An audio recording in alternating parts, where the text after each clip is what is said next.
Neil deGrasse Tyson is amazing because he's an astrophysicist, and people love to hear him speak. And if you think back to your high school science class and how bored you probably found yourself, that is a true testament to his skill as a speaker.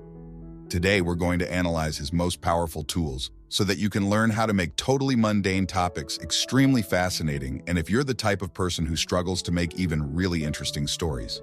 Captivating this will help. To just a reminder, if you're a long-time viewer of Chrismal Command, you might have seen a similar video. We're actually updating the old ones in a Throwback Thursday series to make those old videos more punchy. So let's go ahead and get started by breaking down Neil deGrasse Tyson's voice. What is the most astounding fact you can share with us about the universe? The most astounding fact, the first thing to note, is that Neil deGrasse Tyson has a beautiful, silky, smooth baritone voice. And there's part of this that is impossible to copy, but everyone can learn to create a lower and more resonant tone, depending on how they train themselves to breathe and speak deeper.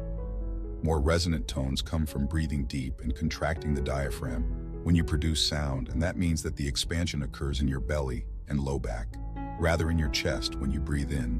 So let me show you what the two sounds sound like. This is what it sounds like when I breathe deep and speak from my diaphragm. This is what it sounds like when I breathe shallow and contract more from my throat. So the slower you speak, the deeper you breathe, the lower your voice is going to sound. And you'll notice that the beginning of my videos, mine, tends to get pinched because I speak so fast for the YouTube audience to try to make people stay. That makes my breath more shallow and my voice higher pitched anyways. I'm going to link to a good exercise below. That's going to help you condition your voice. But for now, let's continue with how Neil uses silence to create tension. The most astounding fact is the knowledge that the atoms that comprise life on Earth, the atoms that make up the human body, are traceable to the crucibles. So you're going to notice two big things here. The first thing is how that silence gets you hanging because he places it before completing his thoughts. And this gets you leaning forward in a way saying, go on it. Is fantastic for capturing attention. Now, I don't use it a whole lot on YouTube because clicking away here on YouTube is a lot easier than walking away from someone in real life. And attention spans here are very, very short. But in your normal speech, play around with slowing your cadence down and see if that gets people listening more attentively. The second thing here is his range. So let's listen again to that last phrase, are traceable to the crucibles. The crucibles has such a breathy quality. This is something you'll start to see a lot from you. He has incredible vocal range. Now, I don't just mean that in terms of pitch, but I mean that in terms of style. He shouts, he speeds up. He emphasizes certain syllables and he whispers. In fact, you'll notice that when someone has your full attention, builds it up to a big point and then whispers, it drags you in even more. You can see in the next part how he actually plays with these pauses. And sometimes he even rushes through the end of a sentence.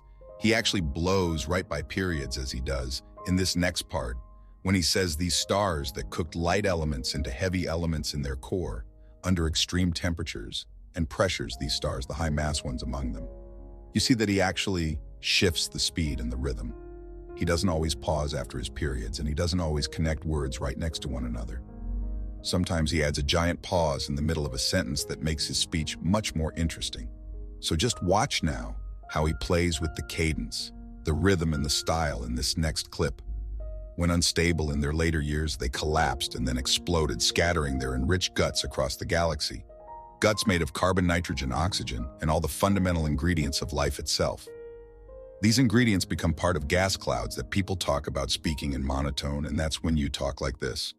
The whole time it's the same tone, it puts people to sleep. What they don't realize is that you don't want to talk.